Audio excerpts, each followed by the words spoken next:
हो गया। Next question है हमारा, the main purpose of formation of all India Muslim League in 1906। ठीक है। तो अब मेन पर्पस जो है इसका क्या था, ऑल इंडिया मुस्लिम लीग का।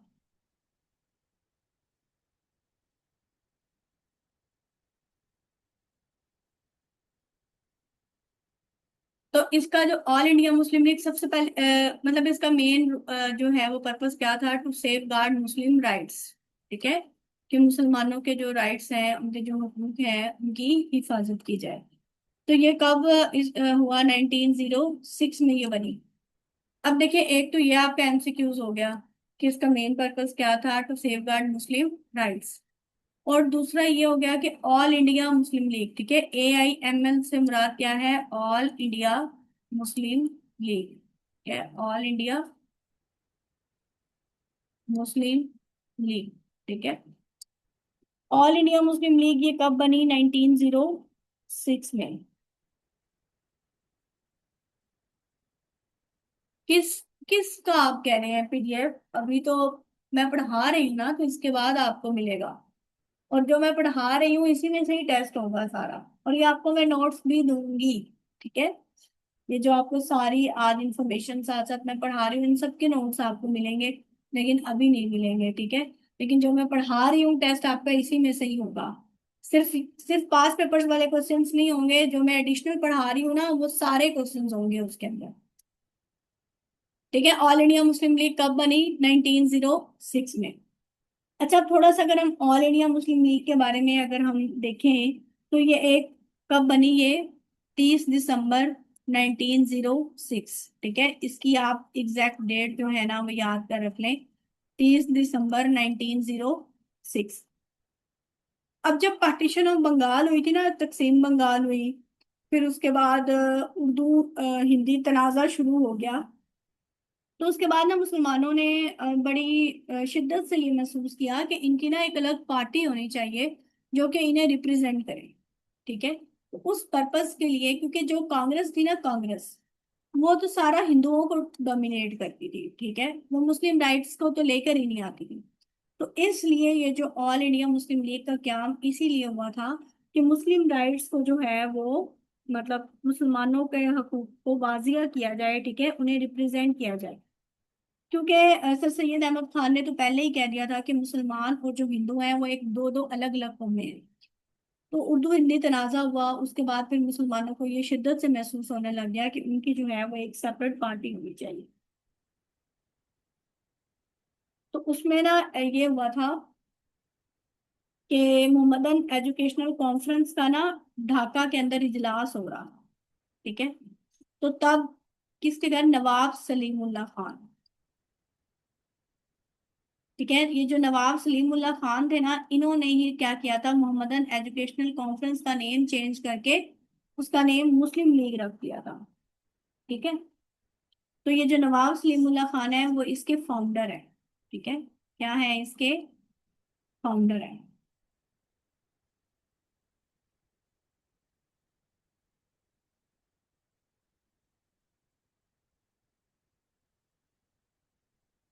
तो इसका बड़ा रोल है, ऑल इंडिया मुस्लिम लीग का बड़ा रोल है इसके इसमें, मतलब पाकिस्तान के क्रिएशन में। तो अगर आपसे पूछ लिया जाए कि ऑल इंडिया मुस्लिम लीग का बुनियाद कहाँ पे रखा गया, तो इसकी बुनियाद जो थी वो ढाका के अंदर रखी गई थी। ठीक है,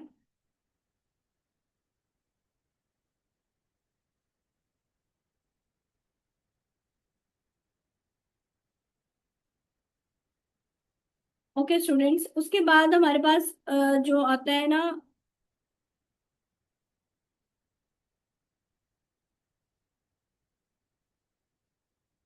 नेक्स्ट क्वेश्चन जो है वो हमारे पास,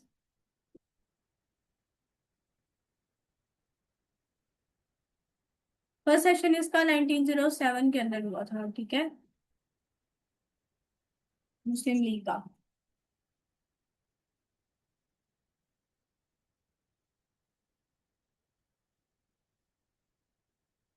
और कोई क्वेश्चन? ठीक है, ये 1907 में इसका जो है जी जी ठीक है, 1907 में इसका जो है वो फर्स्ट सेशन हुआ था, ठीक है। 1907 में कराची के अंदर जो है वो इसका पहला सेशन हुआ।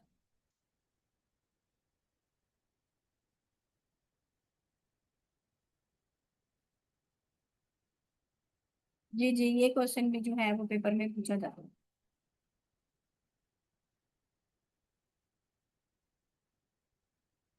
और इसके जो फर्स्ट प्रेसिडेंट थे, उनका बारे में भी पूछा जाता है। जो फर्स्ट प्रेसिडेंट थे मुस्लिम लीग के, वो थे आगा खान थ्री, ठीक है। आगा खान सोएम जो थे वो इनके फर्स्ट प्रेसिडेंट थे, ठीक है, आगा खान थ्री।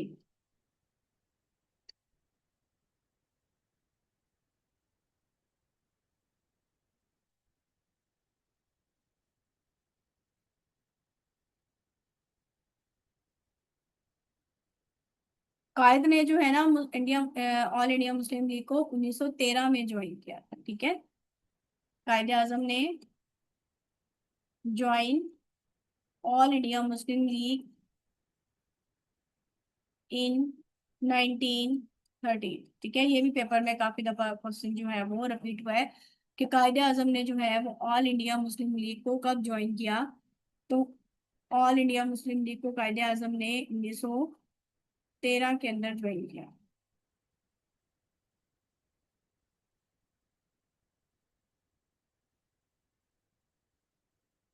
और इसका फर्स्ट सेक्रेटरी जनरल के बारे में भी आपसे क्वेश्चन पूछ लेते हैं।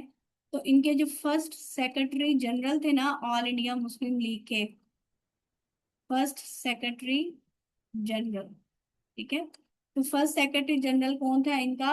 सैयद हसन बिलग्राम, ठीक है। सैयद हसन बिलग्राम जो थे वो इनके पहले फर्स्ट सेक्रेटरी जनरल थे, ठीक है। तो ये ऑल इंडिया मुस्लिम लीग से रिलेटेड सारे क्वेश्चन हैं कि ये तो एक मुस्लिम राइट्स को सेफगार्ड करने के लिए इसका पर्पस था। 30 दिसंबर 1906 में ये बनी। कायदे आजम ने इसको 1913 में ज्वाइन किया। और इसका फर्स्ट सेशन 1907 में हुआ कराची के अंदर, ढाका के अंदर। इसके नवाब सलीमुल्लाह खान ने इसकी बुनियाद रखी, ठीक है। मतलब वहाँ पे पहले प्रेसिडेंट जो थे वो इसके आगा खान थ्री थे। और फर्स्ट सेक्रेटरी जनरल कौन थे? हसन बिलग्राम। तो ये ऑल इंडिया मुस्लिम लीग से रिलेटेड जो है ये आपके पास सारा है।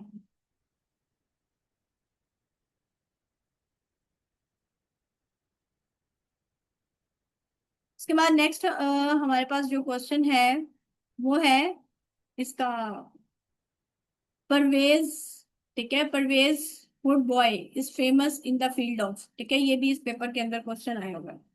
तो ये जो परवेज वुड बॉय थे ये किस फील्ड में फेमस थे? ये प्रोफेसर भी थे, ये पॉलिटिशियन भी थे, और ये न्यूक्लियर फिजिस्ट भी थे, ठीक है। ये पाकिस्तानी, मतलब इसके अलावा ये एजुकेटर भी थे, ठीक है। इसके अलावा ये ऑथर भी थे। इन्होंने जो है ना फिजिक्स के ऊपर बहुत काम किया है। इसके अलावा इन्होंने जो है पब्लिक पॉलिसी पे बहुत काम किया है। साइंस की एजुकेशन पे बहुत काम किया है, ठीक है। साइंस एजुकेशन में इन्होंने बहुत काम किया है।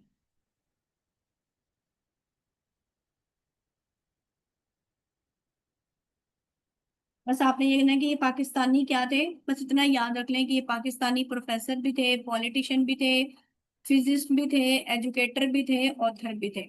और इनका जो काम है वो फिजिक्स के अंदर है, पब्लिक पॉलिसी के अंदर है, साइंस एजुकेशन के अंदर।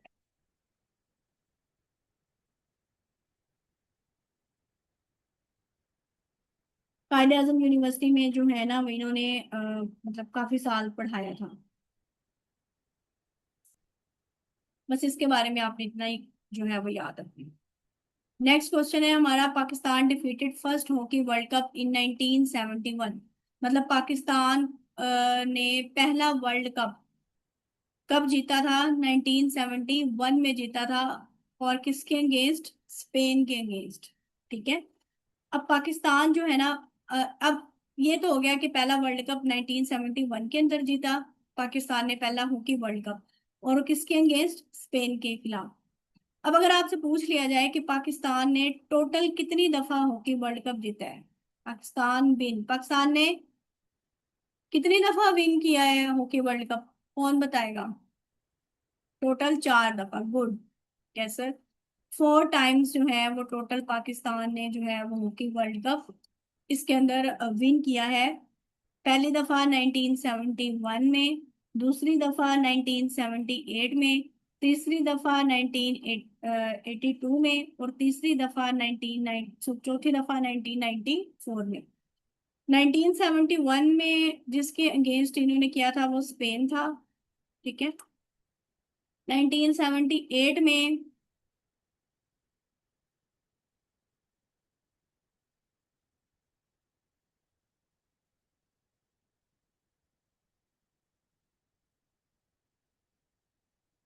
नेदरलैंड।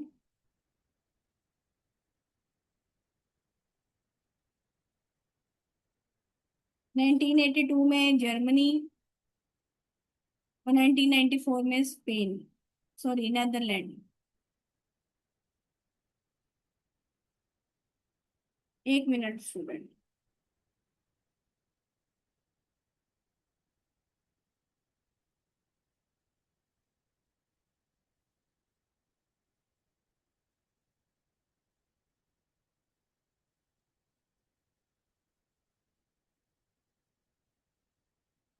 जी,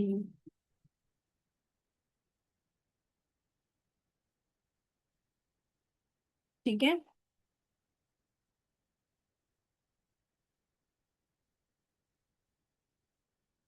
उसके बाद फिर हमारे पास पाकिस्तान ने जो है ना,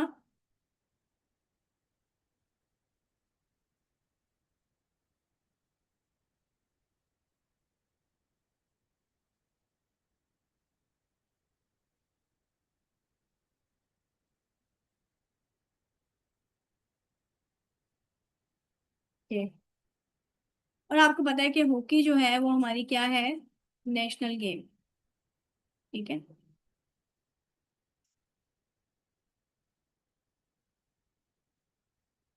फिर उसके बाद नेक्स्ट क्वेश्चन है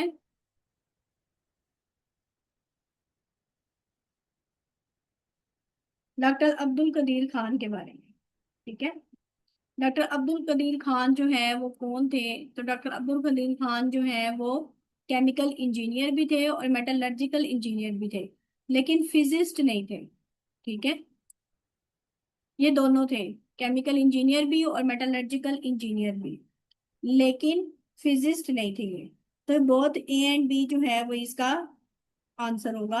इसको क्या कहा जाता है? इसे मोहसने पाकिस्तान, डॉक्टर अब्दुल कदीर खान को क्या कहा जाता है? मोहसने पाकिस्तान, ठीक है। मोहसने पाकिस्तान कहा जाता है इन्हें, डॉक्टर अब्दुल कदीर खान को। Father of Pakistan nuclear program, ठीक है, क्या कहा जाता है इसको? Father of Pakistan nuclear programme,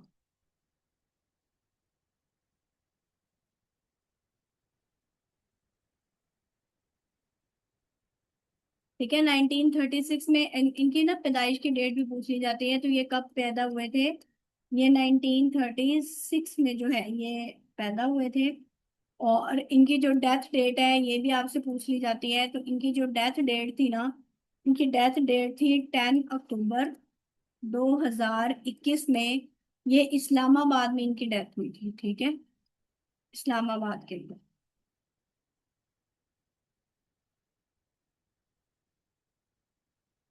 जी, 10 अक्टूबर 2021 इस्लामाबाद में जो है वो इनकी डेथ। और अच्छा, इसके अलावा आपसे पूछ लिया जाता है कि डॉक्टर अब्दुल कदीर खान को हिलाले इम्तियाज भी मिला हुआ है, ठीक है। डॉक्टर अब्दुल कदीर खान को हिलाले इम्तियाज भी मिला हुआ है। तो ये हिलाले इम्तियाज इन्हें कब मिला था? हिलाले इम्तियाज इन्हें मिला था 1989 के अंदर। और इन्हें निशाने इम्तियाज भी मिला हुआ है। तो निशाने इम्तियाज इन्हें कब मिला था? निशाने इम्तियाज, निशाने इम्तियाज इन्हें मिला था एक दफा 1996 में, ठीक है। और एक दफा इन्हें मिला था 1999 के अंदर। तो ज्यादा आपसे जो पेपर में रिपीटेड क्वेश्चन है कि वो इन्हें हिलाल इम्तियाज कब मिला था, तो हिलाल इम्तियाज इन्हें 1989 में मिला। और 85 इयर्स की एज में इनकी जो है वो डेथ हो गई थी इस्लामाबाद के अंदर। ठीक है, 85 ईयर्स। अच्छा, एक वो ना आपसे और भी क्वेश्चन पूछ लेते हैं कि डॉक्टर अब्दुल कदीर खान किस लेबोरेटरी से एसोसिएट थे। तो ये किस लेबोरेटरी से एसोसिएट थे, ये खान रिसर्च लेबोरेटरीज, ठीक है, जो KRL है ना, खान रिसर्च लेबोरेटरी से ये एसोसिएट थे। और ये 1936 में कहाँ पे पैदा हुए थे, भोपाल के अंदर पैदा हुए। ये भी आपसे पूछा। फिर 2021 में इनकी डेथ हुई, ये बड़ा इंपॉर्टेंट क्वेश्चन है। इस्लामाबाद में इनकी डेथ हुई 85 इयर्स की एज में। और इन्हें हिलाल इम्तियाज मिला 1989 के अंदर। तो ये सारी इंपॉर्टेंट इंफॉर्मेशन है अब्दुल कदीर खान के अंदर, किसी ना किसी पेपर में ये सारी इंफॉर्मेशन जो है वो रिपीट हुई हुई है।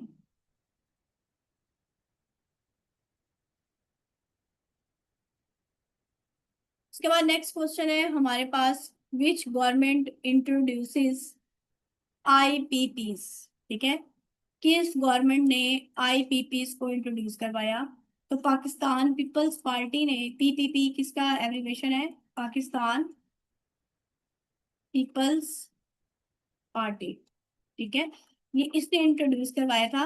अब IPPs क्या है, आपको पता होना चाहिए। तो IPPs का मतलब है इंडिपेंडेंट पावर प्रोड्यूसर,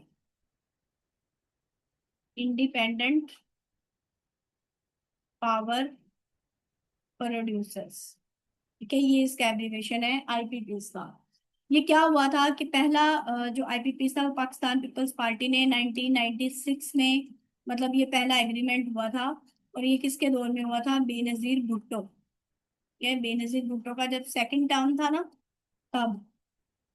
तो इसमें ये हुआ था कि हुकूमत जो है ना, हुकूमत बिजली हासिल करने के लिए उसने कुछ कंपनीज थी, कुछ पावर हाउसेस थी, इनसे एग्रीमेंट कर लिए। ठीक है, कुछ कंपनीज या कुछ पावर हाउसेस, मतलब वो प्राइवेट थे, निजी जिसे कहते हैं, उससे मुआहदे करती है और फिर उन्हें सालाना जो है ना, सालाना वो उन्हें पेमेंट करती है। तो ये कहलाए इंडिपेंडेंट पावर प्रोड्यूसर्स। और अभी तक तकरीबन ये 48 मुआहदे जो हैं वो हो चुके हैं। और जो पहली जिसके साथ पहला एग्रीमेंट हुआ था वो था हब पावर कंपनी।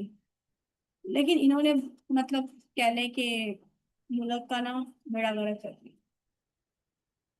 तो ये पहला किस एग्रीमेंट जो था ये किसके दौर में हुआ था, पाकिस्तान पीपल्स पार्टी ने इंट्रोड्यूस करवाया था। ठीक है, इंडिपेंडेंट पावर प्रोड्यूसर्स।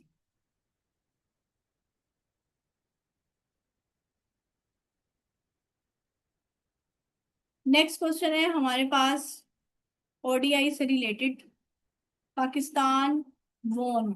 अब ये देखिए, एक ही पेपर में कितने सारे पाकिस्तान अफेयर्स के क्वेश्चन हैं।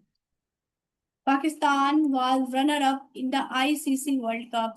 कब रनर अप रहा, 1999 के अंदर रनर अप रहा। अब ICC किसका एब्रीवेशन है, ये हम सबसे पहले देख लेते हैं। ICC वर्ल्ड कप, ठीक है, ODI की बात हो रही है यहाँ, वनडे इंटरनेशनल। तो इसमें अ, पाकिस्तान जीता कब था, ये भी हम जरा देख लें। ये रनर अप रहा था तब ऑस्ट्रेलिया के खिलाफ। ठीक है, ये पाकिस्तान और ऑस्ट्रेलिया का फाइनल हुआ था, जिसमें ऑस्ट्रेलिया जो है वो 1999 में ये मैच जीत गया था। और पाकिस्तान क्या कहलाया था, रनर अप कहलाया था। ठीक है, और पाकिस्तान ने जो है वो जीता कब था, ये कब चैंपियन बना था आई वनडे इंटरनेशनल का। ये चैंपियन बना था 1992 में। ठीक है, 1992 में चैंपियन बना था। और तब जो कैप्टन थे वो कौन थे, तब कैप्टन थे इमरान खान। ये पेपर में कई दफा क्वेश्चन रिपीट हुआ है कि पाकिस्तान ने चैंपियनशिप इमरान खान की कैप्टेंसी में ली थी 1992 में। और फाइनल में किसको हराया था इन्होंने, फाइनल में इन्होंने इंग्लैंड को हराया। ठीक है, इंग्लैंड को, किसके खिलाफ था, इंग्लैंड के खिलाफ इंग्लैंड को हराया था।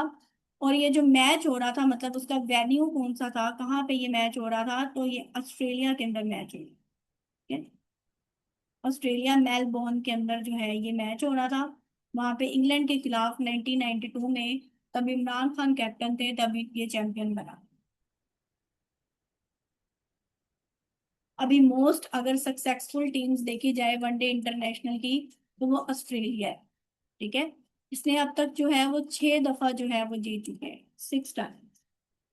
और पाकिस्तान ने जो है वो सिर्फ ओनली 1 टाइम ही ये जीता है। ठीक है। ये भी आपने याद किया। इंडिया का भी कभी वो फिगर पूछ सकते हैं, तो इंडिया जो है वो 2 दफा जीता है।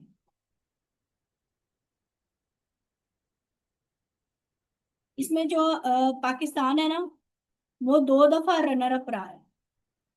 सॉरी, एक ही दफा रनर अप रहा है ऑस्ट्रेलिया के खिलाफ। ठीक है। ओके। और पहला आईसीसी वर्ल्ड कप, ये भी आपसे पूछ लिया जाएगा कि फर्स्ट आईसीसी वर्ल्ड कप कब हुआ था। तो फर्स्ट आईसीसी वर्ल्ड कप हुआ था 1975 के अंदर। ठीक है। फर्स्ट आईसीसी वर्ल्ड कप कब हुआ था? 1975। और 2023 में कौन जीता है, ये भी आपसे क्वेश्चन पूछा जा सकता है। तो 2023 में जो जीता था वो ऑस्ट्रेलिया जीता। ठीक है। तो ये देखिए, इतनी सारी इंफॉर्मेशन जो है आपको इससे रिलेटेड बता दी गई है, और ये सारे।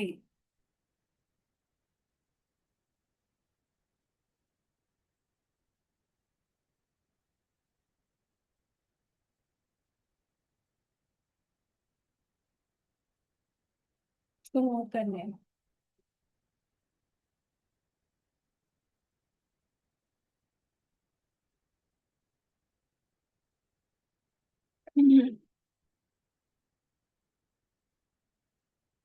क्या पूछ रहे हैं आप, कैसे?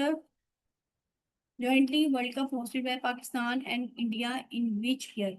इन्होंने ना, आई थिंक सो, एक दफा 1987 में, और एक दफा 1996 में। ठीक है। इन्होंने ज्वाइंटली होस्ट किया था, पाकिस्तान और इंडिया ने, आईसीसी वर्ल्ड कप। ठीक है, 1987 एंड 1996।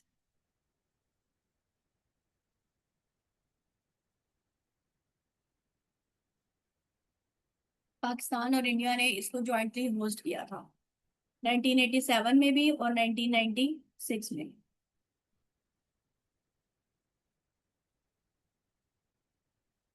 ओके। उसके बाद हमारे पास नेक्स्ट क्वेश्चन कौन सा है? अच्छा, नेक्स्ट क्वेश्चन हमारे पास है, इसको एक दफा आप रहने दें। ये तो है कि 1971 के अंदर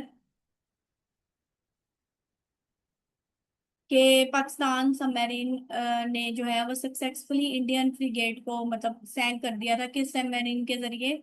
सबमरीन का नाम था हंगूर। ठीक है। तो ये आप इतना ही करें, इससे रिलेटेड इंफॉर्मेशन नहीं करना। इसके बाद हमारे पास जो अगला इम्पोर्टेंट इवेंट है ना, वो पार्टीशन ऑफ बंगाल का है। ठीक है। Who was the viceroy of India at the time of partition of Bengal? आपको पता है कि जब 1857 की जंग आजादी के बाद 1858 में, नहीं नहीं, पीएनएस गाजी नहीं था। ठीक है, 1858 में क्या हुआ था कि ब्रिटिश का रूल आ गया था। ठीक है। तब जो था, कौन सा लॉर्ड था पहला जो इनका था, कौन बताएगा? तो तब वो वासराय का नाम, गवर्नर इन्होंने चेंज करके ना, गवर्नर जनरल का नेम चेंज करके, ब्रिटिश वालों ने अपने जो वो रूलर सिंह का नाम वासराय रख दिया था। तो जो फर्स्ट वासराय था वो कौन था, कौन बताएगा फर्स्ट वासराय का नाम? लॉर्ड कैनिंग, हार्डिंग नहीं है, लॉर्ड कैनिंग। ठीक है, ये फर्स्ट वासराय था। तो ये जो पार्टीशन ऑफ बंगाल हुई ना, ये हुई थी लॉर्ड कुर्जन के दौर में। ठीक है, ये आपसे पेपर में पूछा गया है कि जब पार्टीशन ऑफ बंगाल हुई, बंगाल की तकसीम हुई, तो उस वक्त जो वासराय था वो कौन था? उस वक्त वासराय था लॉर्ड कुर्जन। अब ये पार्टीशन ऑफ बंगाल हुई कब थी? अभी से ये क्वेश्चन निकलता है। तो जो पार्टीशन ऑफ बंगाल थी ना, ये हुई थी 16 अक्टूबर 1905 के अंदर। ठीक है, 16 अक्टूबर 1905 के अंदर ये पार्टीशन ऑफ बंगाल हुई थी। और किसके दौर में? लॉर्ड कुर्जन के दौर में। इसमें यह हो गया था कि बंगाल तकसीम हो गया था, क्योंकि 1905 से पहले ना, बिफोर 1905, ये क्या था कि जो बंगाल था ना, ये इंडिया का सबसे बड़ा सूबा था, ब्रिटिश इंडिया का सबसे लार्जेस्ट प्रोविंस था बंगाल। अबाउट 80 मिलियन पीपल यहाँ पे थे, ठीक है। तो ये इसने, ब्रिटिश ने क्या कहा? ब्रिटिश ने कहा कि हमसे इतना ज्यादा जो है, अ, इतने बड़े हिस्से को संभालना हमारे लिए मुश्किल हो रहा है, इसलिए हम बंगाल की तकसीम कर देते हैं। लेकिन दरअसल अंग्रेजों का जो था ना, वो मिशन कुछ और ही था। उसका मिशन ये था कि मुसलमानों और हिंदुओं को अलहदा कर दिया जाए, ठीक है, डिवाइड एंड रूल। और कुछ ये भी था कि नेशनलिस्ट जितनी भी मूवमेंट्स चल रही थी उनको कमजोर कर दिया जाए। तो इसके नतीजे में क्या हुआ था कि जो बंगाल था ना, वो दो हिस्सों में तकसीम हो गया, ठीक है। एक क्या हो गया? ईस्ट बंगाल, ठीक है, और एक वेस्ट बंगाल। दो हिस्सों में तकसीम कर दिया गया है इसको, ईस्ट बंगाल और वेस्ट बंगाल। अब ईस्ट बंगाल का जो कैपिटल ठहरा वो कौन था? ईस्ट बंगाल का कैपिटल बना दिया गया ढाका को, ठीक है। इसका कैपिटल बना दिया गया था ढाका को। और वेस्ट बंगाल का जो कैपिटल था वो बना दिया गया कलकत्ता को, ठीक है। अब इसका नाम कोलकाता है, ठीक है। अब ये जो ढाका था ना, ईस्ट बंगाल, यहाँ पे मुस्लिम मेजोरिटी थी, ठीक है। यहाँ पे क्या थी? मुस्लिम मेजोरिटी थी। जबकि जो हमारे पास कलकत्ता, मतलब यहाँ पे वेस्ट बंगाल वाला, यहाँ पे हिंदू मेजोरिटी थी।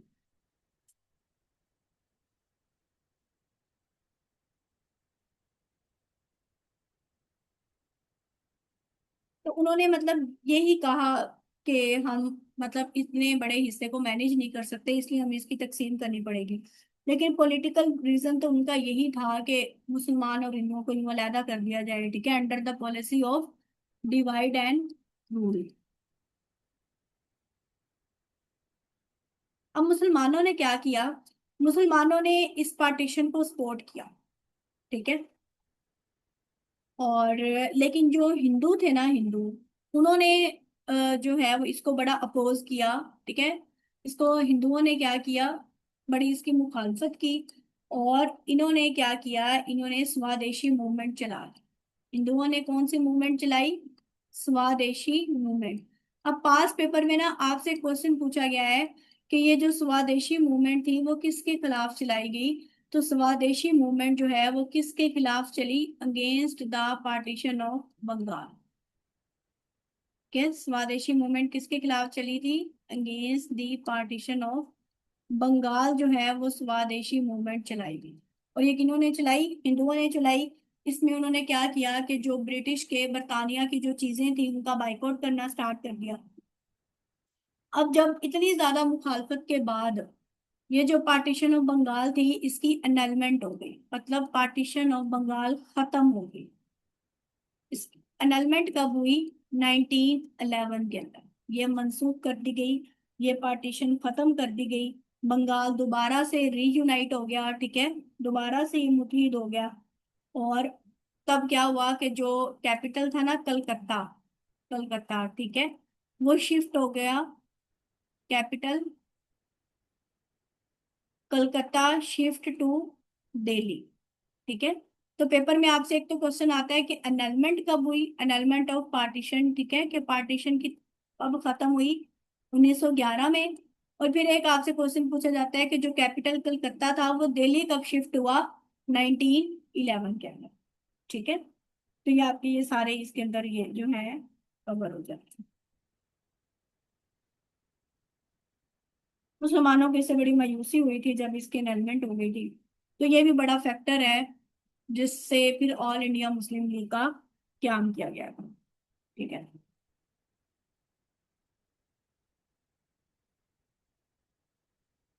तो उसके बाद नेक्स्ट क्वेश्चन हमारे पास क्या है? नेक्स्ट क्वेश्चन हमारे पास है कि national policy was introduced by.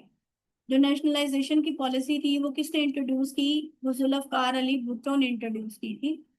तो अब देखिए, एक तो ये आ गया कि नेशनलाइजेशन पॉलिसी जो है वो किसने इंट्रोड्यूस की। तो वो किसने इंट्रोड्यूस की? वो जुल्फकार अली भुट्टो ने। ये इसलिए की गई थी क्योंकि ना जो प्राइवेट सेक्टर्स थे ना, मतलब उनके पास कह लें कि दौलत ज्यादा थी, आम आवाम के हाथ में कम थी। तो इसको यह था कि जो कारोबार है ना वो चंद हाथों में ना हो, बल्कि सब हाथों में हो, सबके हाथों में हो। तो इसने ये कब इंट्रोड्यूस करवाई थी? ये इसने इंट्रोड्यूस करवाई थी, इंट्रोड्यूस्ड इन 1972। ठीक है, introduced in 1972 by the Zulfikar Ali Bhutto. इसमें इसने क्या किया था कि नेशनलाइजेशन का मतलब ही यही है ना कि जो प्राइवेटली ओन्ड इंडस्ट्रीज वगैरह हैं, उसमें बैंक्स भी आ जाते हैं, उसमें स्कूल्स भी आ जाते हैं, उसको ट्रांसफर कर दिया गया था गवर्नमेंट ओनरशिप के अंदर। ठीक है। अच्छा स्टूडेंट्स, आज की क्लास ना हमें यहाँ पे ही स्टॉप करनी पड़ेगी क्योंकि मौसम ना काफी ज्यादा खराब हो गया है और लाइट का बहुत इशू हो रहा है। तो यहाँ तक अगर आपको कोई क्वेश्चन है तो मुझसे पूछ लें, कल इंशाल्लाह कल की क्लास में ना हम यहाँ से ही कंटिन्यू करेंगे। यहाँ तक अगर किसी का कोई क्वेश्चन है तो काइंडली कर लें आप।